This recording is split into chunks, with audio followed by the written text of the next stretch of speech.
कन्या पूजन में विशेष जो बातें ध्यान रखनी चाहिए वो यह है कि वो कन्या 1 वर्ष से कम की नहीं होनी चाहिए। 2 वर्ष से लेकर के 10 वर्ष के बीच की कन्या होनी चाहिए और उनको जो है नाम दिया गया है, 9 रूप में उनको विभाजित किया गया है।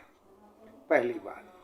दूसरी बात, जब भी हम कन्या को ले आवें अपने यहाँ तो उनका पाँव विधिवत धोना चाहिए एक परात में धो करके, चूँकि वो देवी रूप में होती हैं। या देवी सर्वभूतेषु श्रद्धा रूपेण संस्थिता नमस्तस्यै नमस्तस्यै नमस्तस्यै नमो। या देवी सर्वभूतेषु लक्ष्मी रूपेण संस्थिता नमस्तस्यै नमस्तस्यै नमस्तस्यै नमो नमः। यह मेरी श्रद्धा होती है, श्रद्धा रूप में लक्ष्मी के रूप में उनका वास होता है, इसलिए उनको लाकर विधिवत उनके पैर को पहले धोना चाहिए, चरण का वंदन करना चाहिए। जल से प्रक्षालन करने के बाद उस जल को पूरे घर में छिड़क देना चाहिए, जिससे हमारे घर में दुष्ट शक्तियाँ जो है वह नष्ट हो जाए महालक्ष्मी की कृपा से।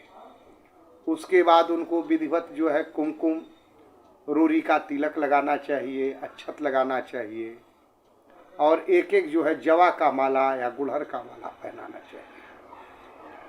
तीसरी बात यह करनी चाहिए, उनको एक एक लाल चुनरी उनके माथे पर देनी चाहिए।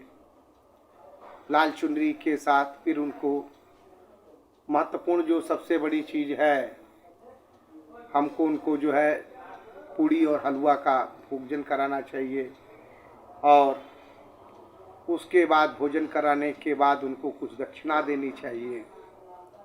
उसके बाद जब माता रानी की विदाई हो तो विशेष करके विदाई के समय किसी पात्र में कुछ फल रख करके, क्योंकि फलेन फलितम सर्वम, फल देने से फल की प्राप्ति होती है और चूँकि वह देवी रूप में हमारे यहाँ लक्ष्मी रूप में विराजमान है तो हमें फल दे, हमारे यहाँ लक्ष्मी रूपी फल की प्राप्ति हो, इसलिए विदाई के समय उनको किसी पात्र में फल और मीठा और कुछ दक्षिणा रख करके उनको विदाई करनी चाहिए। जय।